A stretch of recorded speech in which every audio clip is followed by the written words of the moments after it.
Okay, apparently it's already recording. Alright, so here's the deal here.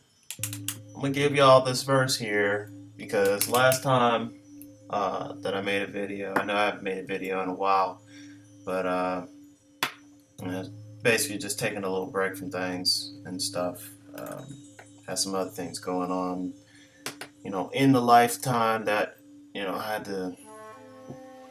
had to be done. So, I got a little busy with that. But last time I made a video, I showed y'all a relation between the three nations in Isaiah 19, where it says that Egypt is God's people, Assyria, the work of his hand, another part of himself, and the Hebrews being his inheritance, and so on. Okay, I'm going to show y'all another verse here that has a relation. Now, before I get to this, you have to understand. I understand and understand and overstand that everyone is not going to be able to see things in the same light. In other words, in the same knowledge. I understand and understand that there are certain places that some people just will not end up going. And that's for a lack of overstanding or a lack of understanding. As I've said before, in order to be able to fully decipher any knowledge, any hidden knowledge, you must possess more than one pair of eyes. You must possess more than one pair, because the thing is, you have to understand that you could read something on a physical level, but then get to a point where that one thing on that physical level does not make sense to you. And the fact of the matter is because that particular idea is actually hidden on another level of knowledge, that you have to be at a certain level of understanding in order to understand or overstand that knowledge. Because if you are not on that particular level of knowledge, okay, and this is going outside of being in one source. There is nothing wrong with having one source. One source is better than no source, okay? But if you are really and truly trying to expand your level of understanding and knowledge, okay, you must venture out into other ideas first before you settle on one thing. Because if you are stuck in one source and you are settled on that one idea, okay, there is a possibility that you being settled on that one idea is actually getting you nowhere. Because that one idea actually has a bigger understanding well outside of that box that you put that certain idea in. And that is actually discovering the full truth behind the hidden matter. Right? So, with all that being said here, before I read this, a lot of y'all must understand, if this is not something that you are not willing to hear, I suggest that you turn the video off now. I'm not saying that because, because I don't want everyone to understand what I'm about to say here, but it's because I understand that there are certain people that will not go beyond a certain line of boundary when it comes to certain information. Okay, so without further ado, we're going to go ahead and get into this. And we're going to use the scripture Numbers 21 and 8. Well, starting at Numbers 21 and 8, right here, okay? And it says, "And the Lord said unto Moses, Make thee a fiery serpent, and set it upon a pole. And it shall come to pass that everyone that is bitten, when he looks upon it, shall live." Verse 9, "And Moses made a serpent of brass, and put it upon a pole. And it came to pass that if a serpent had bitten any man, when he beheld the serpent of brass, he lived." So we see in verse 9, they depict a physical appearance of what this staff looked like, a serpent of brass. But I mean, the only way that a serpent could quote unquote fit upon a pole is if, one, the pole itself was actually made like the serpent, like, kind of like the staff of Jafar from Aladdin, for instance, with the serpent head, for instance. Or we do this the one and truly only possible way that a serpent can fit upon a pole. And the only true way that a serpent will be able to fit upon a pole is the serpent must wrap itself around the pole, because the serpent has no legs, has no arms, it has no limbs whatsoever to grab onto. It is literally a giant, long, huge looking worm with very sharp teeth that are also poisonous, that may actually kill you. But, well, not all. But, the verse before this is very interesting because it's talking about a fiery serpent. Now, using reality, what fiery serpent do you know of that sits on a pole? None. There is none. There's no serpent walking around or crawling around on the ground anywhere on fire. Okay, this is no godlike type of serpent that can withstand fire. Okay, the serpent itself represents the fire, is what this verse is really and truly talking about.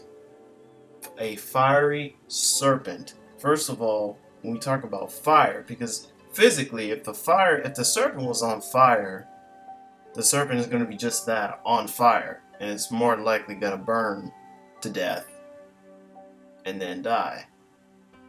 So this is not physically possible. Now, if we're talking about fire, meaning energy, because that's what fire is high energy. So we're talking about a high energy, a high fiery energy that in the shape of a serpent wrapped around a pole. Okay, but even then, that doesn't make very much sense either.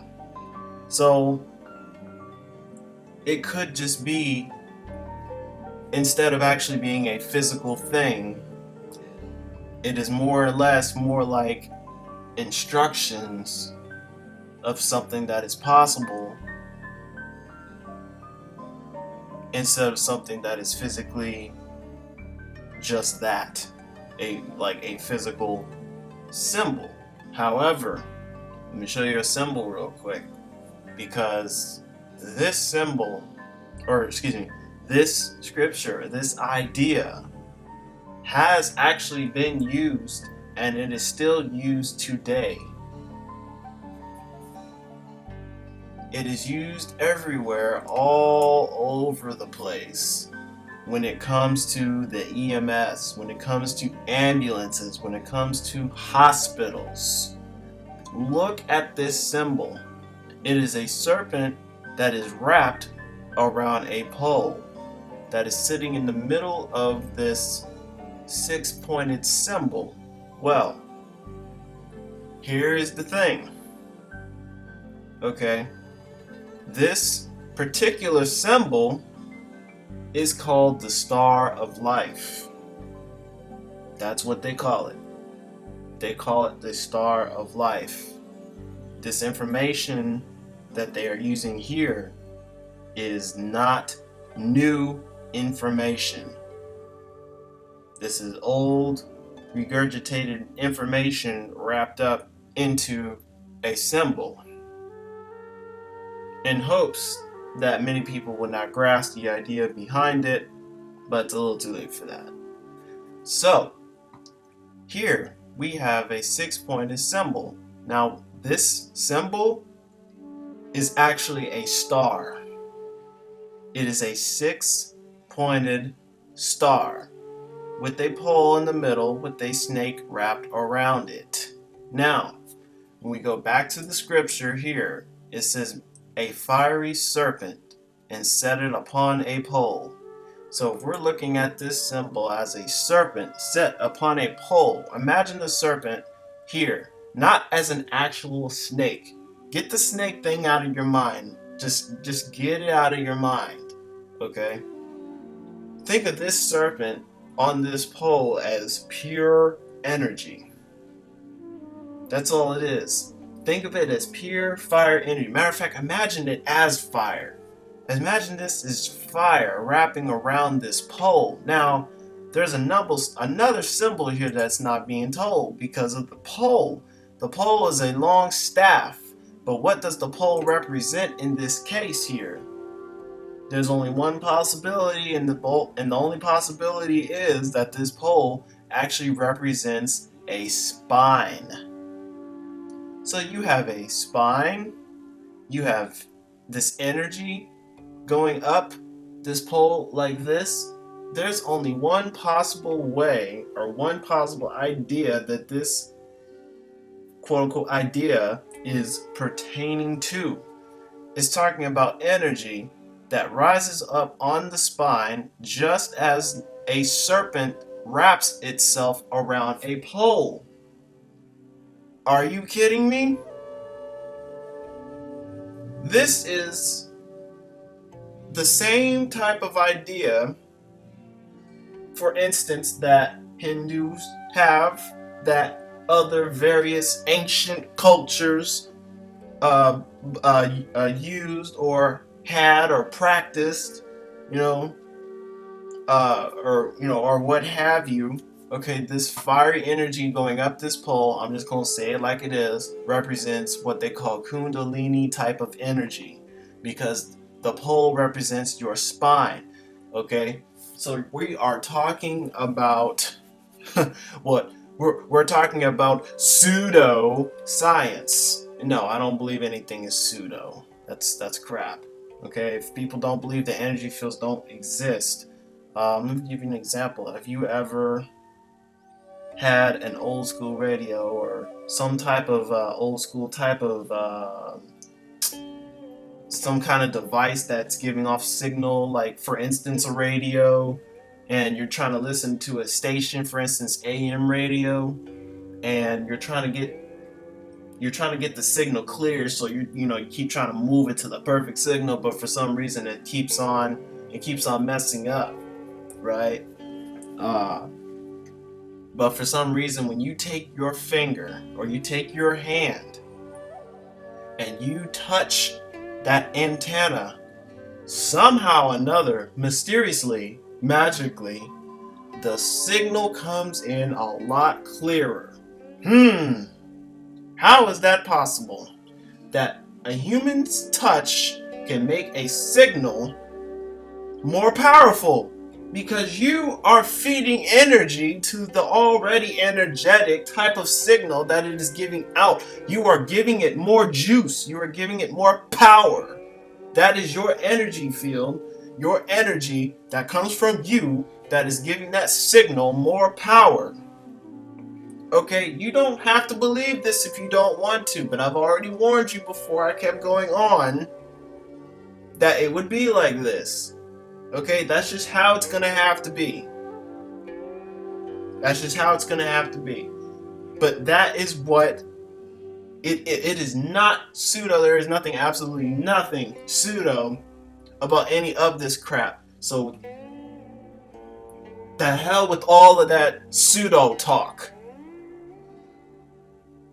Okay, because that all that is just somebody that still wants to live in the freaking matrix, that still wants to have everything handed to them physically right in front of them. You know, they don't want anything to do with anything spiritual. Because for some crazy reason, when they think of things spiritual, the first thing that comes to their mind is Christianity, when there's tons of other religions out there, okay? But that's not the point. All the religions we already know is not, you know, okay, Hinduism might be an exception, but everything else out there, I mean, we know is not, it's not real stuff. It's old knowledge that has been turned and flipped around into their favor.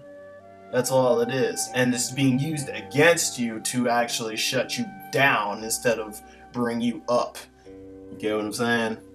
So anyways, getting back to the star. We have a 6-pointed star here. We have what is pseudo type of science here, but it's not pseudo. This is actual, this is spiritual knowledge right here that they are printing on the side of every ambulance and basically in the world.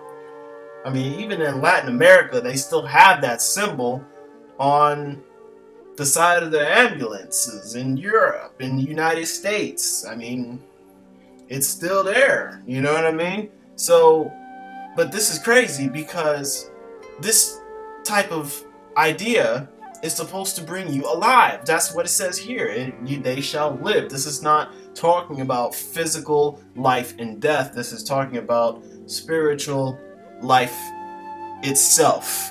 Okay, this is all spiritual. Okay, we can look at this in a physical manner here, but again, you can only see spiritual if, you know, if you got your spiritual eyes on. You follow? So, okay, not sure I clicked that. So going back to this symbol here, okay, we have a 6-pointed star. What else is a 6-pointed star that could possibly represent this same idea? Well, that same symbol is also what you call the Star of David. Now, when you look at this thing, it doesn't look like it doesn't just look like just the Star of David itself,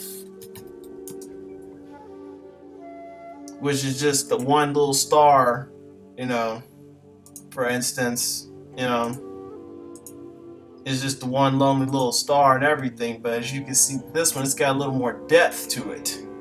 It's got some circles around it, okay?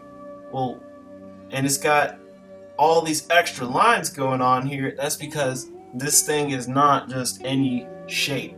Okay, yes, it is a geometrical shape, but it is not just a regular, it is just not any 2-dimensional type of shape. This is a 3- and 4-dimensional type of shape, maybe even 5. But what you got here is you got a, that's what this little middle part here is. It's basically what is called a Merkaba. Okay, it is a Merkaba, is what it is, and the irony behind it, that you have this symbol here represent your spine, energy. Okay, with this right here, these little circles right here represent what is like the flower of life. I told you, we're gonna be really getting into this here. The flower of life. That's what these circles represent, because this shape, that's what it is. It's a shape, but it is also a symbol of balance at the same time. Okay, it is also a symbol of ascension. Okay, and what have you. Okay, this is nothing Jewish. This has absolutely nothing to do with Jewish anything or Judaism. This idea has been around way before the Jew, the European Jew. Okay, it has been around way longer than they have even probably been around. Okay, this science is older than us here on this earth. Okay, this is this is very, very deep stuff here. And let me see if I can find it real quick.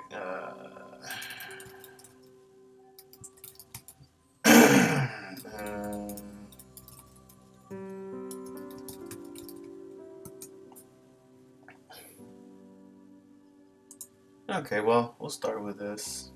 If it'll load. No, that's too small. I need something bigger. I need something bigger, man. Give me something big. Give me something big. I need larger than that, man.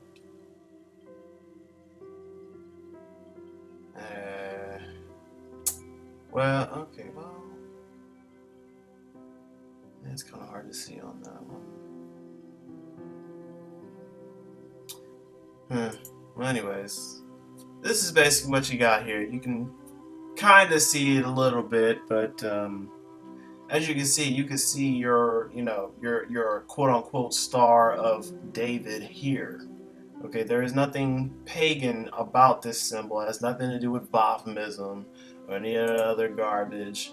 Okay, because as a matter of fact, if you look at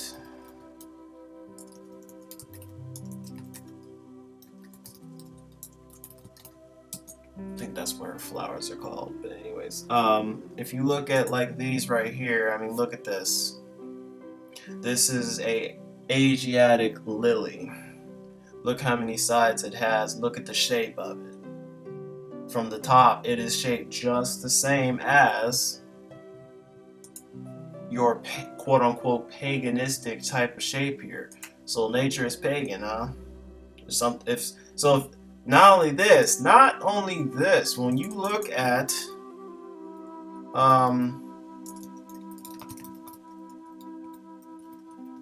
if I can find one real fast. Here's a perfect one right here. Look at this. Dude, look at that. That's a snowflake. That is a up close microscopic view of a snowflake. It is that same exact shape. Okay? It is the same exact shape. So we are talking about a science of creation here. That is just out of these two verses. I got all of that out of just those two verses. And let me pull this back up real fast. If you go in your book and look up what a Merkaba is, understand this, that you have been reading about a Merkaba this entire time and don't even realize it. Now, many would probably deny this, but there's no denying what's already written there. Look, chariot. Look at what we have here. Merkava. Merkava. Do you see that? It is in the Hebrew.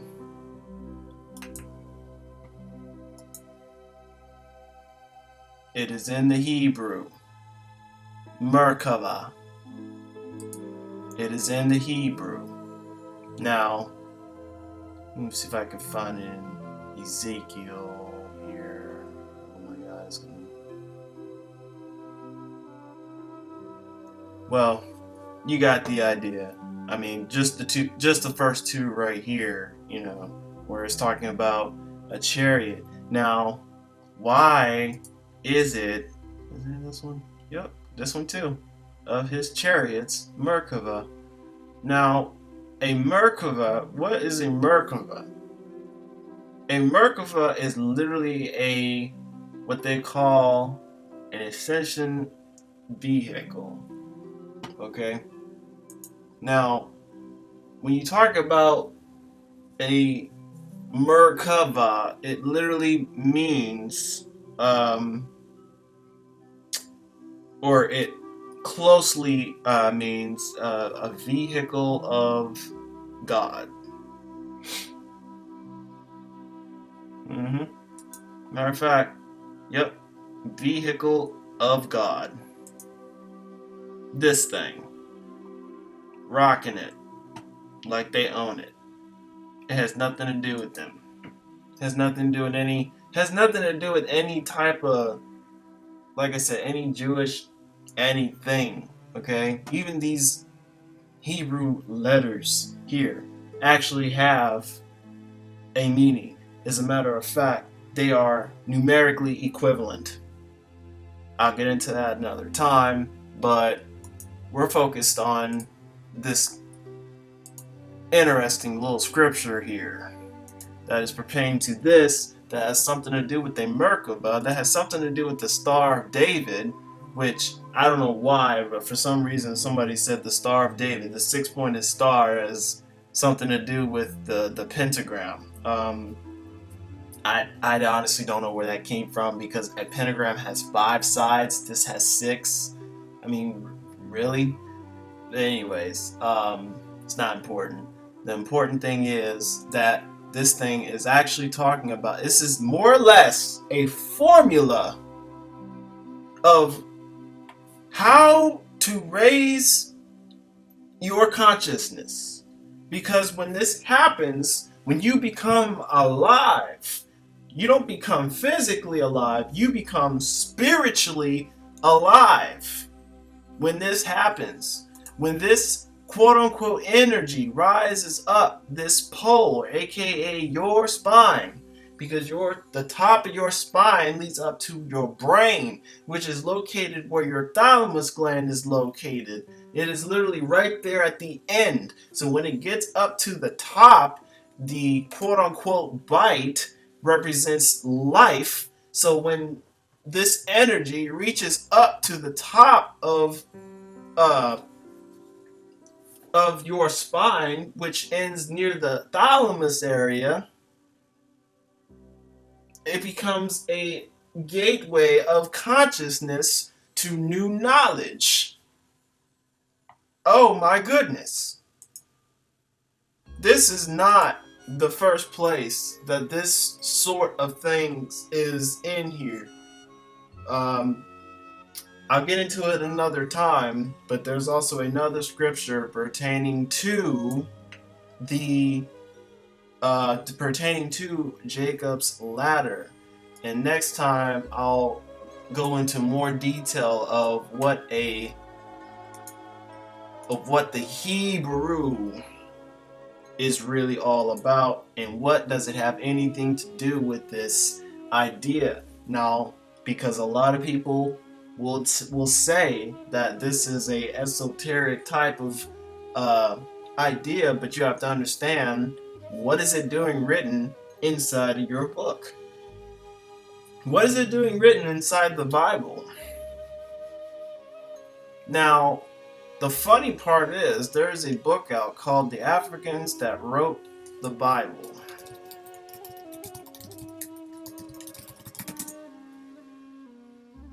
The Africans That Wrote the Bible by, I forgot who, if I can find it on here.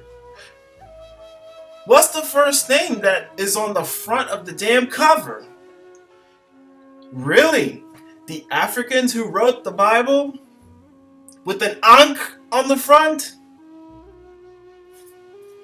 Remember, on the last video that I did this, and I explained the part where it talked about you being gods in the book of Psalms. Let me see if I can bring this up. Psalms 82 and 6 right here. It says, I have said, you are gods, and all of you are children of the Most High. So if you are, like it says here, you are gods, and you're children of the Most High, and you go back to this verse here that's talking about, oh, not that verse. This verse here that's talking about something that's related to a Merkavah, which is serpent on a pole, okay? Star of David, serpent on a pole, okay? Consciousness rising, all right?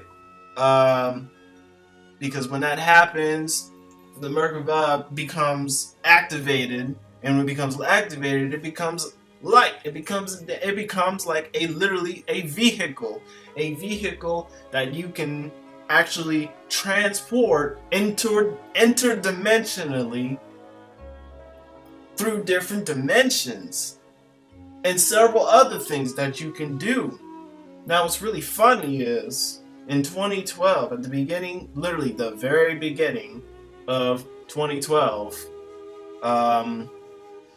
there was this thing that just went viral all over YouTube. There's all these people that started recording these, that had all these like tons and tons of videos of seeing all these UFOs all of a sudden.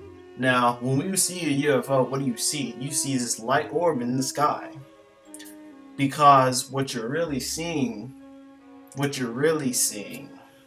is these light vehicles that have been activated, because they claim they can see this from their telescope in space, for instance, or their satellites. That's basically still a giant North telescope and whatever, that they can actually see these things from the sky. Now, if they can physically see these things from the sky, they have to be seeable in some way or form or fashion. So if we're seeing these lights in the sky that look like orbs, and they're able to do all these fancy moves and whatnot, could it be possible that what we're seeing is actual light vehicles, for instance?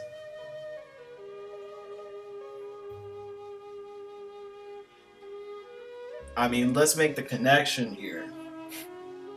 A light vehicle for our Merkava, meaning vehicle of God. But what's interesting is because this whole idea about the Merkava is an individual thing. It's not talking about just a group of people. This is talking about what is possible with one person. And then the other scripture saying that you are gods. You got the Africans who wrote the Bible with the Ankh on the front.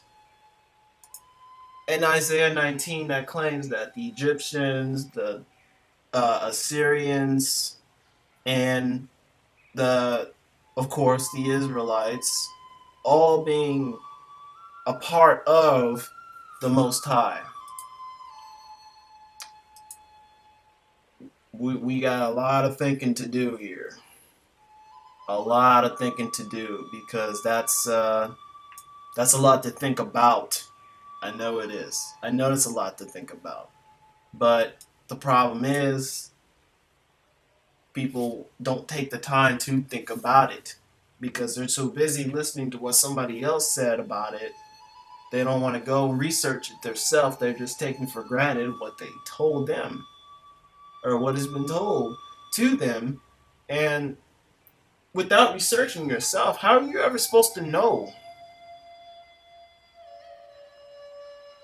Anyways, I'm not going to keep on ranting on, but I just want you to be aware that a Merkava is in your book. Oh, and it means vehicle of God, of the God, vehicle of quote unquote God.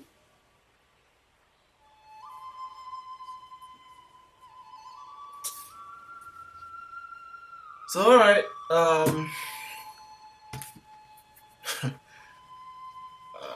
that's basically all I have to say on that for now. Um, like I said, that's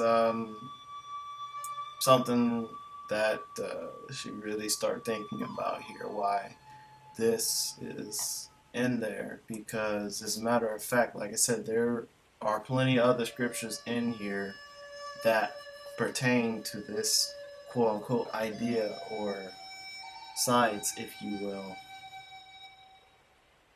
of creation, knowledge, consciousness. It's not pseudo, people. It's not fake. There's nothing fake about it. Why do you think they're so afraid of you? Because you are capable, more than capable, of activating this. You are more than capable of being more and smarter and brighter and, what have you, than what you are now. So with that being said, I'm going to stop here, stop ranting off. Until next time, until the next video, to be continued. Peace.